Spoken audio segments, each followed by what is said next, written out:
This is my true story. I gave everything I had so my son could have a better life than mine. I worked with my hands until they bled, sacrificed my dreams so he could chase his, and built a future I never got to live. But one day, he looked me straight in the eye and called me an old, useless man. My heart cracked that day, not from the insult, but from realizing my own blood had forgotten where he came from. I stayed silent then. But when the lawyer read the papers about his $1 million house, the truth finally spoke for me. Before I tell you what happened, tell me where you're watching from, and please subscribe so my story can reach more people. It happened on a Sunday morning, the kind of quiet day that should have felt peaceful. I was sitting at the dining table, the same table I had built with my own hands decades ago. My son sat across from me, scrolling through his phone, barely looking up. His wife moved around the kitchen, talking loudly about vacations and parties, as if I wasn't even there. I tried to ask about his work, just a simple question, but he sighed and rolled his eyes. Then, without warning, he said it.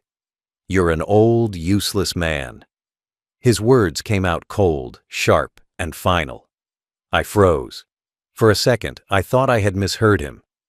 But then he looked at me again, straight in the eye, and repeated it. "You've done nothing for this family."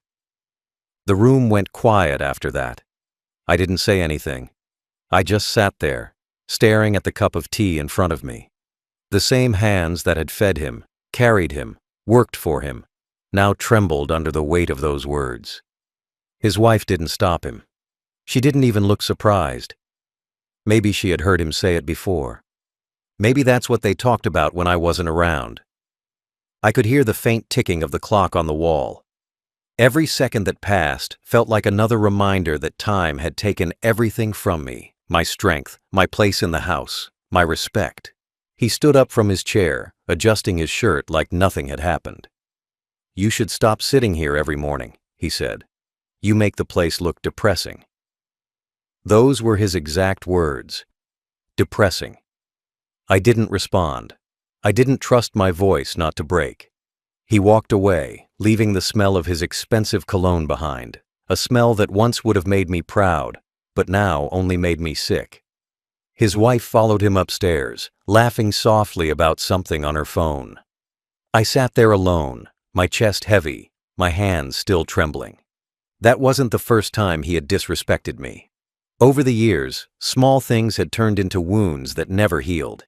He'd mock the way I dressed, tell people I was too old to understand business, laugh when I couldn't keep up with technology. But this time was different. This time, it wasn't just a cruel joke. It was a declaration. In his eyes, I had become nothing more than a burden, an embarrassment he had to tolerate. The boy I raised with love and sacrifice was now a man who looked at me with disgust. I looked around the house, the shining marble floor, the gold-framed pictures, the polished furniture. Everything screamed wealth and success. But all I saw was emptiness. I had seen houses like this before, built on ego instead of gratitude. He thought this place was his, a symbol of his achievements. But he didn't know the truth. He didn't know who had truly built this home, not with money, but with sweat, sacrifice, and years of silent struggle. When he left for work later that morning, I sat outside on the porch for a long time. I watched the cars pass, the children play, the world move on. Inside, my heart ached in a way words couldn't describe. I wasn't angry. Anger fades. What I felt was something deeper, something colder. It was the quiet pain of being erased from your own story. I had spent my entire life making sure he had everything. I never wanted thanks, but I never expected cruelty either.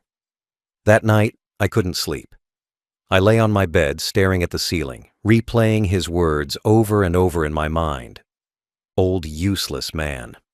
I tried to tell myself it didn't matter, that maybe he was just frustrated. But the truth is, it did matter. It mattered because I knew what I had done for him. I knew the nights I skipped meals so he could eat. I knew the days I worked in the rain to pay his school fees. I knew the pain my back still carried from years of labor. And to hear him say I had done nothing, that was a wound that would never heal. Still, I stayed silent. Because sometimes silence is stronger than shouting. I knew life had its way of showing truth, even when people tried to bury it. I didn't know when or how, but I knew one day he would face the reality he had forgotten. And when that day came, I wouldn't need to say a word. The truth would speak louder than anything I could ever say. After that day, I stopped talking much around the house. Words had lost their value there. Every time I tried to speak, I could feel his cold eyes on me, eyes that didn't see a father anymore, just an old man taking up space. So I stayed quiet. I'd wake up early before anyone else, sweep the porch, make my tea, and sit outside until the sun rose. It was easier to breathe in the silence than to hear the sound of my own son's voice filled with contempt. Inside that big house, filled with everything money could buy, there was no warmth left for me. I noticed how things changed after that. They started locking the living room door at night, saying it was for security. My meals were served separately now, like I was a guest who had overstayed his welcome. When guests came over, I was told to rest in my room so I wouldn't embarrass them. Embarrass them. Me. The man who had once carried my son on my shoulders, who had sold everything I owned so he could finish school. I'd sit in my room listening to their laughter, the clinking of glasses, the sound of pride filling a space that used to feel like home. There was no anger left in me, only silence. The kind of silence that comes when your heart stops trying to be heard. I learned to swallow pain quietly. I smiled when I was expected to. I nodded when he talked about his business, even though every word dripped with arrogance. He loved showing off. The new car, the designer clothes, the house everyone admired, and every time someone praised him, he made sure to mention how hard he worked, how smart he was. Never once did he say who gave him his start. Never once did he remember the hands that lifted him out of poverty. Sometimes, late at night, I'd walk through the house when everyone was asleep. I'd touch the walls gently, like I was trying to remind them who built them. I remembered the day this house was completed. The joy in his mother's eyes. The pride I felt seeing my son move into something I helped make possible. I thought it was our dream back then. But dreams have a way of changing when pride takes over. Now those same walls felt colder, heavier, like they were holding the weight of my silence. There were moments when I wanted to leave, to just pack a small bag and disappear somewhere quiet. But every time I thought about it, something stopped me. Maybe it was love. Maybe it was foolishness. I couldn't bring myself to walk away from the child I had raised, even if that child had forgotten me. I stayed, not for comfort, but because I wanted to see how far he would go before life reminded him what respect truly meant. His wife barely looked at me anymore. To her, I was just an inconvenience. Sometimes she'd talk loudly about sending me to an old people's home, as if I wasn't sitting right there. My son would just nod, half listening, never defending me, never saying a word. I'd watch him and wonder, where did I go wrong? When did I stop being his father and become a shadow in his house? The silence became my only companion. I talked to no one, not even my neighbors. I just watched. I watched him brag to his friends about his success, watched him throw parties in the house he claimed as his own, watched him walk past me without a greeting. And every time he called me useless, every time he ignored me, I held on to one small truth, a truth he didn't know yet. That house, that $1 million home he was so proud of, wasn't his. It never was. He lived every day under a roof built from my sacrifice, a roof legally belonging to me.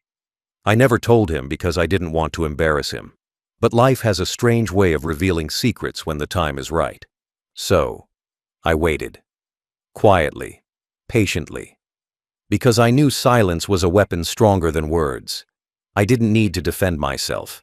The day would come when the truth would stand in front of him, undeniable, unchangeable. And when that day arrived, my silence would finally be heard. That night, after everyone went to bed, I sat by the window and let my mind wander back to the years that built us. Back to the nights when my back ached from long shifts, when my hands were cracked and bleeding, when my only dream was to see my son live a better life. I remembered walking miles to work because I couldn't afford the bus fare. I remembered the times I skipped meals so he could have enough to eat before school. I remembered selling my old tools, the ones my father had given me, just to buy him books. Every sacrifice I made was done with pride because I thought it would lead him toward gratitude, not arrogance. He was a bright boy once, full of energy, full of dreams. I can still see him in my memory. His small hands holding mine, asking questions about the world, his smile wide and pure. Back then, he used to say he wanted to make me proud. He used to hug me after school and tell me he loved me. I didn't know those words would one day disappear, replaced by disgust and shame. It's strange how time can turn love into distance and distance into cruelty. When he got older, things changed. I worked 2 jobs when he was in college. During the day, I carried bricks on construction sites. At night, I cleaned offices. My body was tired, but my heart stayed strong because I believed I was building his future. I can still remember the smell of sweat on my clothes, the pain in my knees, the sound of coins rattling in my pocket. Barely enough to live, but enough to give him hope. I paid every bill, every fee, every rent payment on time. I wanted him to stand tall, to live the life I never could. The day he graduated, I cried quietly in the back of the hall. He wore a suit, looked proud, and walked across the stage like he owned the world. When he hugged me afterward, I thought everything had been worth it. He said, "I'll take care of you one day, Dad." I carried that promise in my heart for years. It gave me comfort when work got hard, when loneliness crept in after his mother passed away.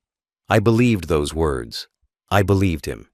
Then came his first job, his first car, his first big paycheck. He started wearing expensive clothes, eating at restaurants I couldn't pronounce, and spending weekends with people who looked at me like I didn't belong.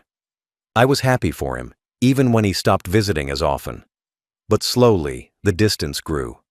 Calls became rare, visits shorter.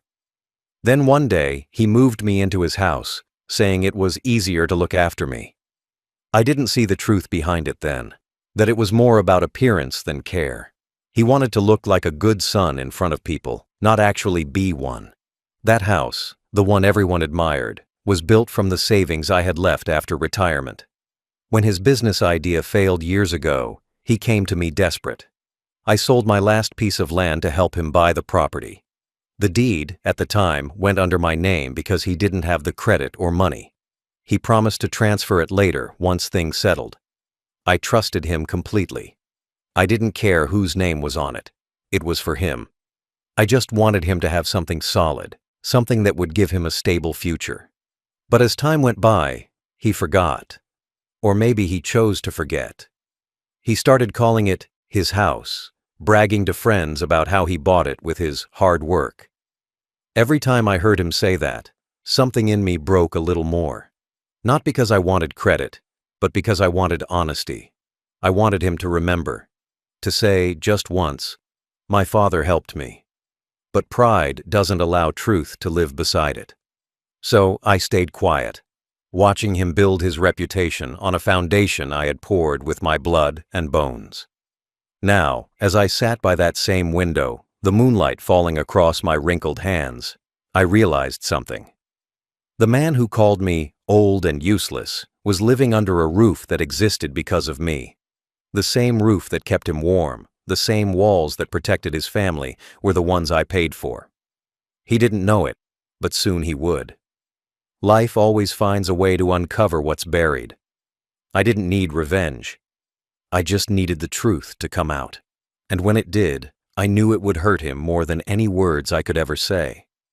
In the weeks that followed, his arrogance only grew stronger.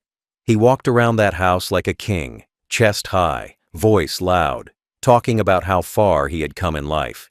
He loved to remind anyone who would listen that he had built everything with his own hard work.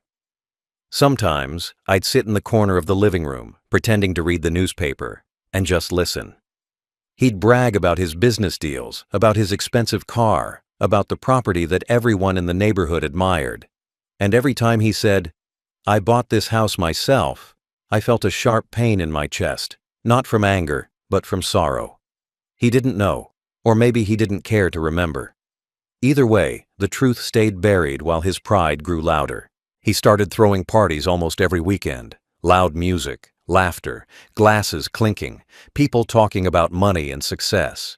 I would stay upstairs in my small room, listening to the noise below. Sometimes I could hear my name mentioned, always followed by mocking tones. "Dad doesn't get it," he'd say to his guests. "He still thinks life is about saving every penny." They'd all laugh, not knowing the irony of those words, because if I hadn't saved every penny, none of them would even be standing under that roof. One evening, I came downstairs for a glass of water while his friends were over. The room went quiet for a second. Then one of them whispered something, and they all started laughing. My son smirked. "Dad, maybe you should go rest," he said loudly, like I was a child interrupting adults. The shame that burned in my chest that night, I can still feel it. I turned around slowly, holding my head down, and went back to my room. I didn't cry. I just sat there in silence, staring at the wall. It's strange how the people you love most can make you feel smaller than anyone else ever could. He believed he was unstoppable. He bought expensive clothes, new watches, things he didn't even need. His wife flaunted her jewelry online, calling it a reward for our hard work. I watched them both live like the world owed them everything. They never once looked back to see who carried them here. I think what hurt the most wasn't the insults, it was the blindness. He truly believed the lies he told himself. He had erased my sacrifices from his story completely. Every time I saw him walk past me without a greeting, I thought about all the nights I had spent working to make his life easier. I thought about my wife, how proud she had been of him. She used to say, "He'll take care of us one day." I never told her before she died that I was afraid that success would change him, afraid that he'd forget who he was. I wish she could have seen what he had become. Or maybe it's better that she didn't. It would have broken her heart. Sometimes neighbors would stop by and compliment him on the house. They'd tell me how lucky I was to live with such a successful son. I'd smile politely, not saying a word.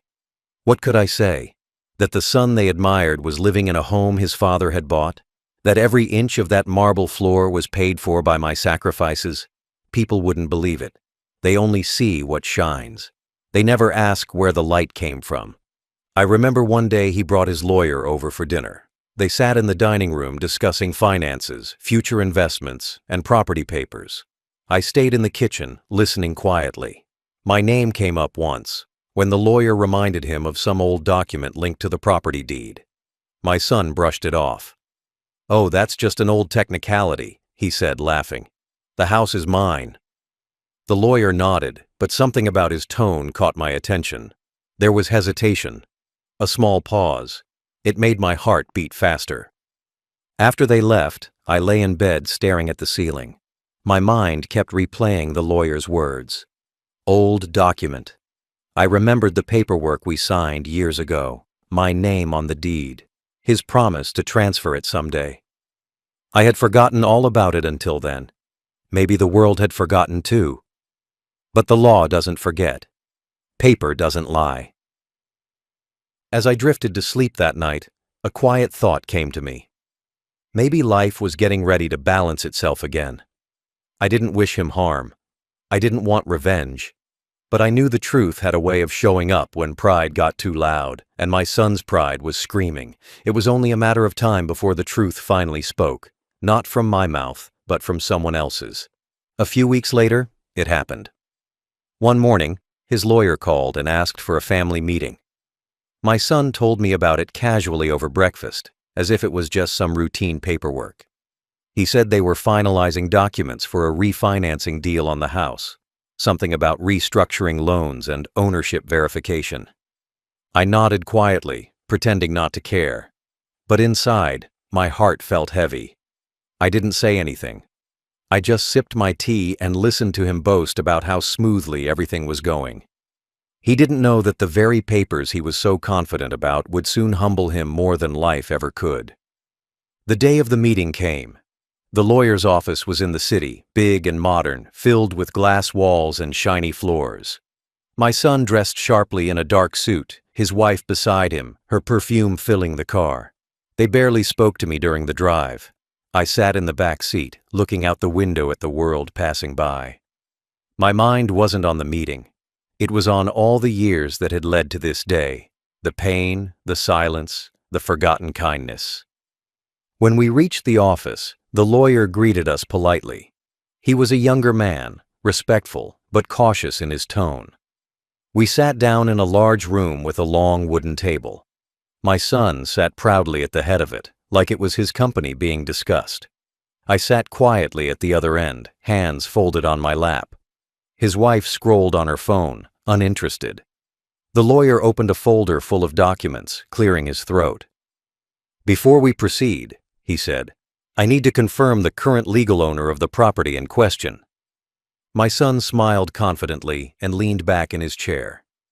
"Yes, of course," he said. "It's my house. We just need to finalize the paperwork." I looked at him then, the arrogance still in his posture, the smugness in his voice. He didn't even glance my way. He was too sure of himself, too certain that the world was built to serve his pride. The lawyer nodded slowly, flipping through the pages. The only sound in the room was the soft rustle of paper. Then he stopped. His brow furrowed slightly as his eyes scanned a line on the document. He looked up. "Actually," he said carefully, "according to the title and property deed, the legal owner is not you." My son laughed, waving a hand. "There must be some mistake," he said. "That document is old." The lawyer didn't laugh. He adjusted his glasses and read aloud, his voice steady. "The property, including the land and the structure built on it, is registered under the name of Mr. Father's name. Purchased 15 years ago through a family trust."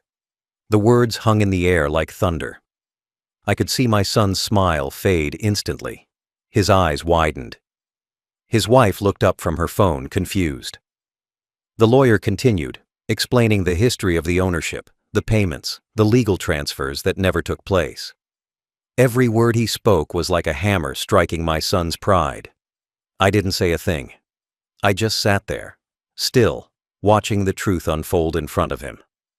For years, he had lived in that house thinking it was his. For years, he had called me useless under a roof that was mine. And now, with one sentence, that illusion was gone. His face went pale. His hands started to shake slightly. He looked at me then, for the first time in a long time, not with arrogance, but with fear. The room was silent except for the sound of the lawyer turning another page. I didn't gloat. I didn't smile. I didn't need to. This wasn't revenge. It was revelation.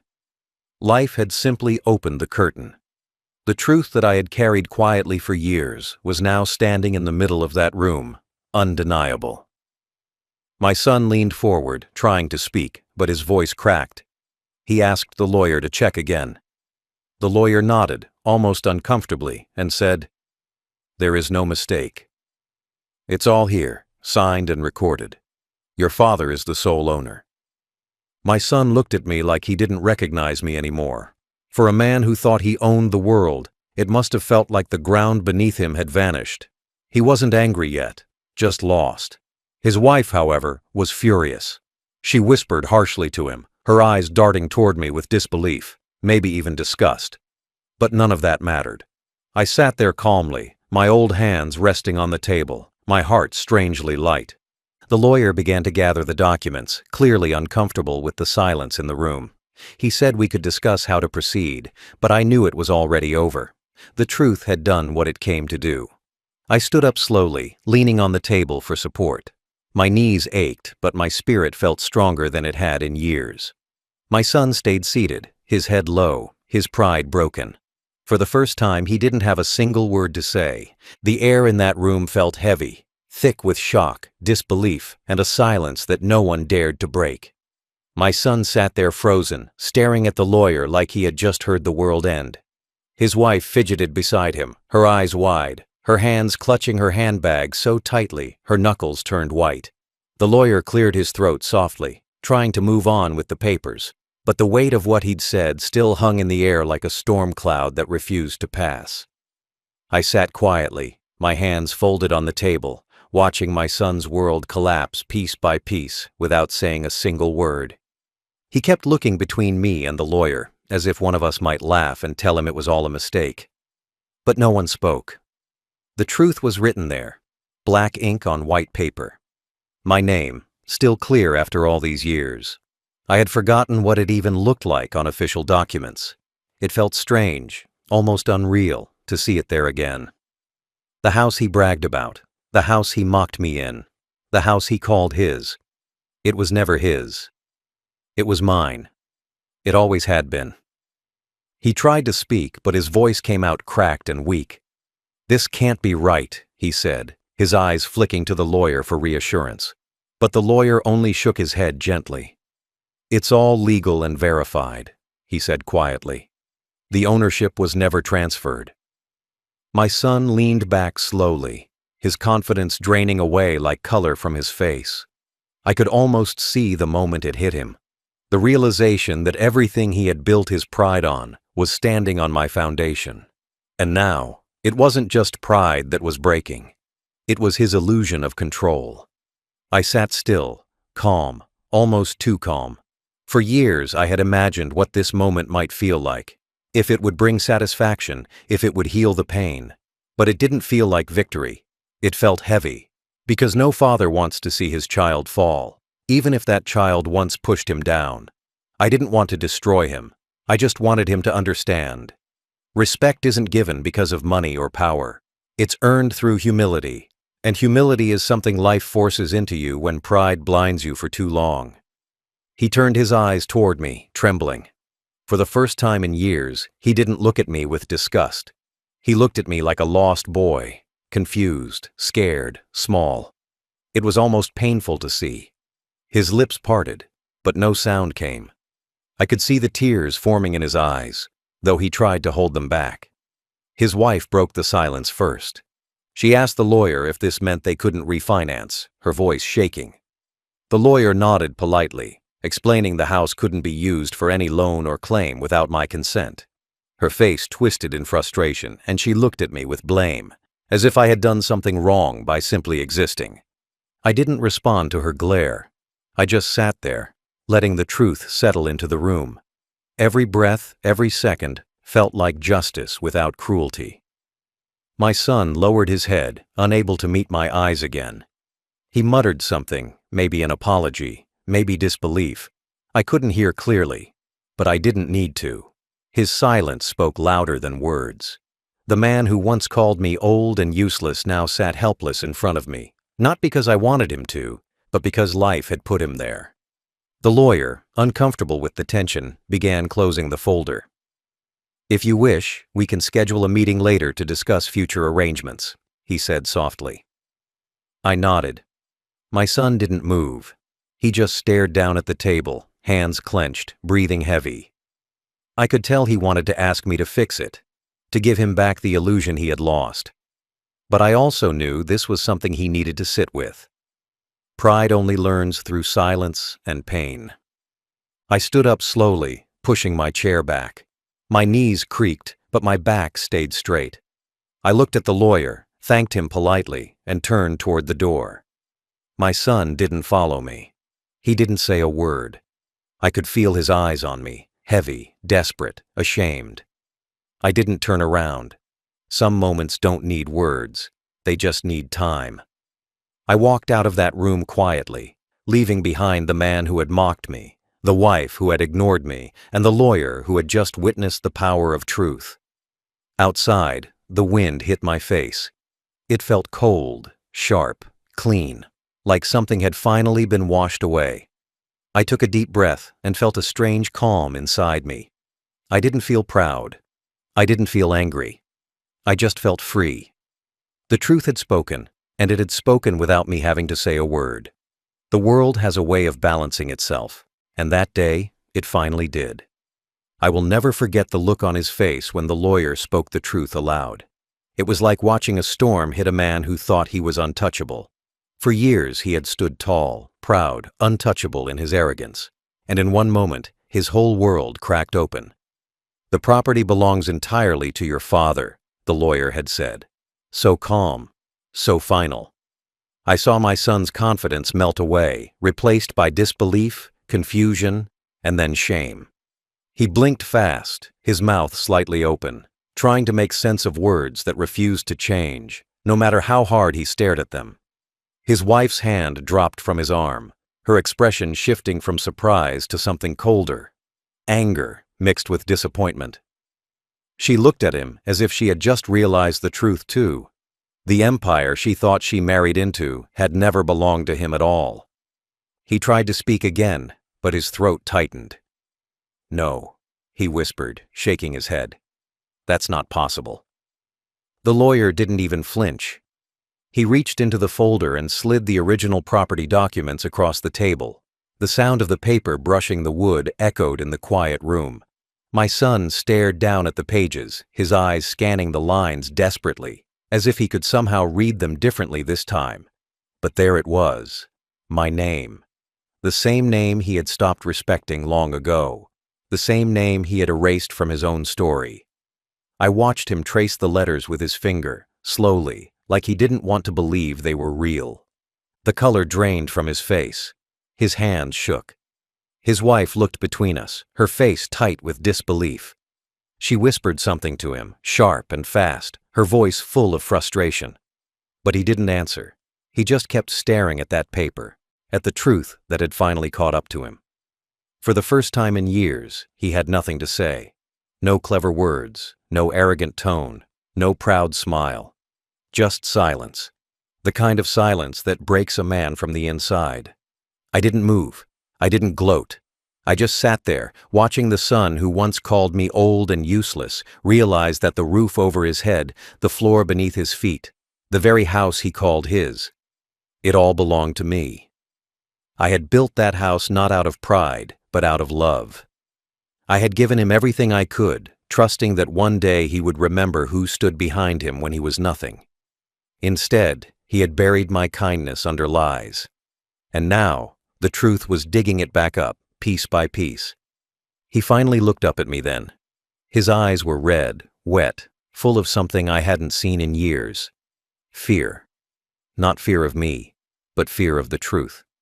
Fear of how easily life can flip the table when you think you've won. I held his gaze, calm and quiet. I didn't say a word. I didn't need to. Every insult, every humiliation, every night I went to bed hearing his cruel words.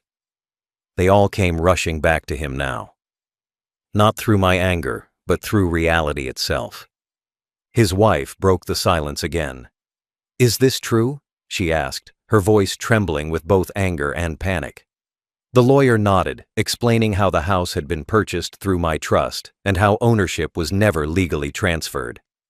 She turned toward my son, her eyes sharp. "You said you bought this house," she hissed. Her voice shook. "You said it was yours." My son didn't answer. He couldn't. He just lowered his head, the shame too heavy to lift. It was in that moment I saw the cracks in him deepen. All those years he spent mocking me, calling me useless, pushing me aside, they all came crashing down at once. The man who once laughed at my old clothes now sat in front of me, powerless. The silence in the room was thick. Even the lawyer looked uncomfortable, glancing between us, unsure whether to speak or stay quiet. But I stayed still. I wanted him to feel this moment, to let it carve itself into his memory. Because this wasn't revenge. This was truth doing its work. He finally managed to whisper, "Dad." His voice was small, broken, unsteady. I didn't answer. I just looked at him, and in that look was everything I had never said. You forgot where you came from. You forgot who carried you. You forgot the hands that built the foundation you're standing on. He understood. I could see it in the way his eyes dropped, the way his shoulders sank. The realization hit him harder than any punishment ever could. When the lawyer closed the folder, the sound made him flinch. The meeting was over. The truth had been read. The illusion was gone. I stood up slowly, leaning on my cane. My son didn't move. His wife sat in silence, staring at the floor. I looked at him one last time before turning toward the door. My voice was calm when I finally spoke. The first words I had said in that room. "Now you know," I said softly. Then I walked away. I could feel his eyes following me as I walked out of that office, but I didn't turn around. I didn't need to. The truth had already done what years of silence never could. That one revelation stripped him of all the pride, all the arrogance, all the false confidence he had built around himself. For years, he thought he was the man in control, the one who built his own empire, the one who didn't need his father. But now he was sitting in a chair, broken, staring at papers that told him everything he owned was never really his. I stepped outside into the cold air, breathing deeply, feeling something I hadn't felt in years. Peace. Not happiness, not victory. Just quiet, steady peace. Because justice doesn't always come with noise. Sometimes it arrives silently, with a few words on a piece of paper. I waited by the car for a while before they came out. His wife walked past me first, not saying a word. Her face was stiff, her lips pressed tight, her eyes avoiding mine. I could tell she was angry, not at me, but at him. The image she had built of her perfect husband, the successful man with $1 million home, had shattered in front of her. She walked ahead, heels clicking fast against the pavement. Then he came out. His steps were slow, his shoulders heavy, his face pale. He didn't look like the man who used to laugh at me. He looked like a boy again, lost, scared, and smaller than I had ever seen him. We rode home in silence. The only sound was the hum of the car and his shaky breathing. He didn't speak, didn't look at me, didn't even glance in the mirror. I sat in the back seat, watching the city pass by, my heart full of memories. I remembered carrying him to school when he was little, his tiny hands wrapped around my neck. I remembered his laughter when I bought him his first bicycle. I remembered the tears in his eyes when he failed his first exam and how I told him failure was just another step toward success. I remembered all the things that made me love him, and all the things he had forgotten.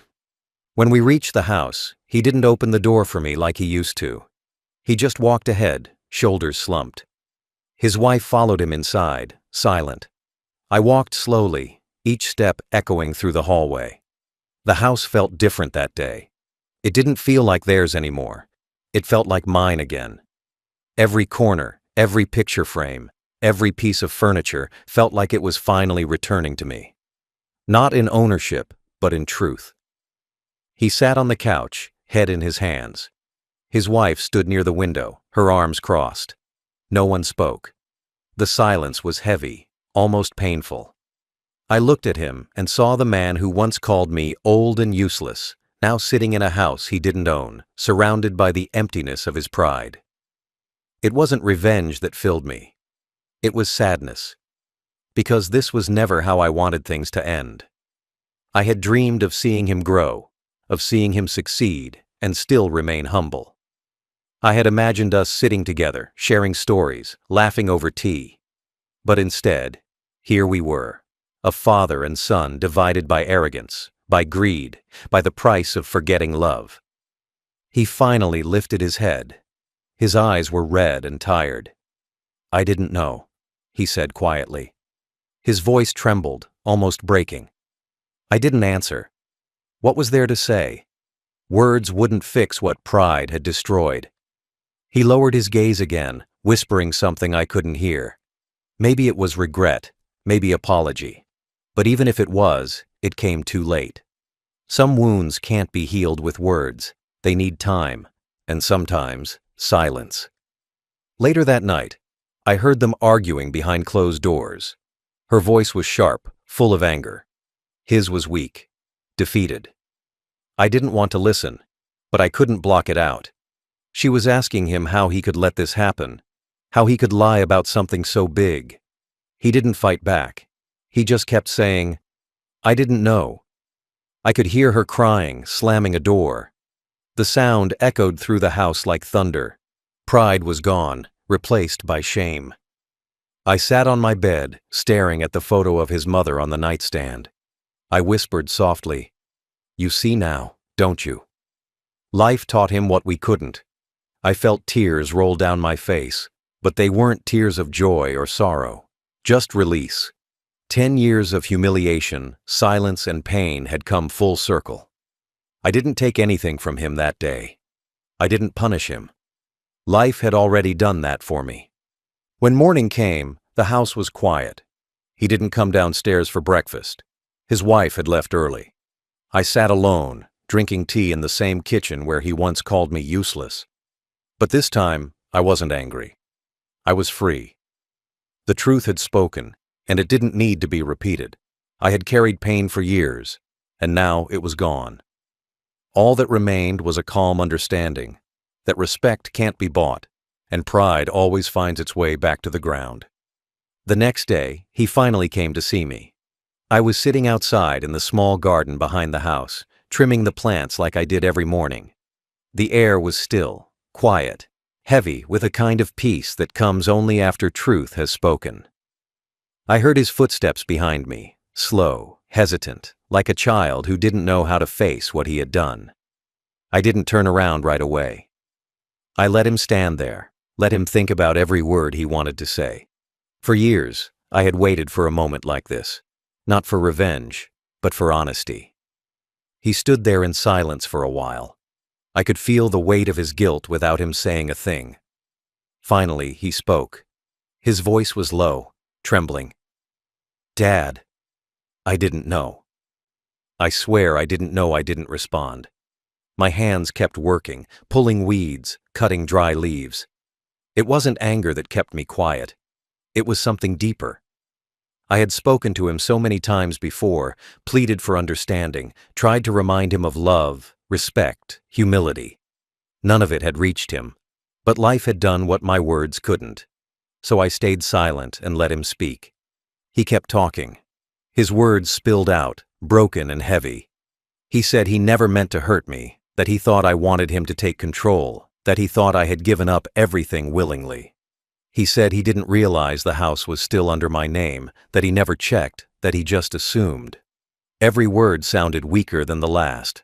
I heard regret in his tone, but it was the kind that comes after the damage is already done. He talked about how his wife was angry, how everything was falling apart, how he didn't know what to do now. I finally put down the scissors and looked at him. His eyes were red, his face tired, his hands trembling. This wasn't the same man who once stood tall and called me useless. This was a broken version of him, humbled by truth, stripped of pride. He looked at me like a child again, lost and afraid. For a moment, I felt the old ache in my chest, the one that comes from loving someone too deeply, even after they've hurt you. I spoke softly. "You called me useless." I didn't forget that he opened his mouth to speak, but I raised my hand. "You thought my age made me weak. You thought my silence meant I had nothing. But I wasn't silent because I was powerless. I was silent because I wanted you to learn. And now, life has taught you in ways I never could." My words weren't angry. They were steady, calm, heavy with years of pain and patience. He nodded slowly, his eyes filling with tears he couldn't stop. "I'm sorry, Dad," he whispered. "I don't expect you to forgive me." His voice cracked on the last word. I didn't answer right away. I looked up at the sky, at the clouds moving slowly, and thought about all the years I had spent carrying the burden of his disrespect. Forgiveness isn't something that comes easy. It's not about forgetting what happened. It's about freeing yourself from what it did to you. I realized, at that moment, I didn't need his apology to find peace. I had already found it the moment the truth came out.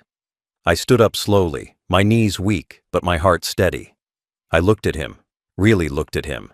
Not as the man who had hurt me, but as the boy I had raised. The boy I once carried on my shoulders, the boy I once believed would never grow cold. I placed my hand on his shoulder. "You have to live with what you've done," I said quietly. "That's not my punishment to give. That's life's. But don't ever forget what this taught you. Money fades, pride burns, only respect lasts." He nodded, tears streaming down his face. He tried to speak, but no words came. I turned and walked back inside. I didn't look back because I didn't need to. Some moments are meant to be left where they happen. I went to my room, closed the door, and sat on the edge of my bed. My hands trembled slightly. but my heart was calm. For the first time in years, I felt light, like the weight I had carried had finally lifted. That evening, I asked the lawyer to keep the ownership exactly as it was. I didn't want to sell the house. I didn't want to take it from him either. I just wanted him to live there with the knowledge of truth. Every wall, every step, every piece of furniture would remind him of the man he once mocked. The house would no longer be a symbol of his success. It would be a reminder of his lesson. As I lay down that night, I thought about everything that had happened. My son had called me useless, but I had shown him what real strength looked like. Not through anger, not through revenge, but through patience, silence, and truth. I closed my eyes and whispered to myself, maybe now he understands. That night, I couldn't sleep. I sat on my bed for hours, staring at the ceiling, thinking about everything that had happened. The words, the silence, the truth. I wasn't angry anymore. Anger burns fast and leaves only ashes. What I felt was something heavier, quieter, deeper, a mix of sadness and relief. Sadness for what was lost between us, and relief that life had finally revealed what needed to be seen. I thought about my son as a boy, small, innocent, full of dreams. I thought about how time and pride had changed him, how success had built a wall between us, brick by brick, until there was nothing left but distance. That wall had finally cracked today.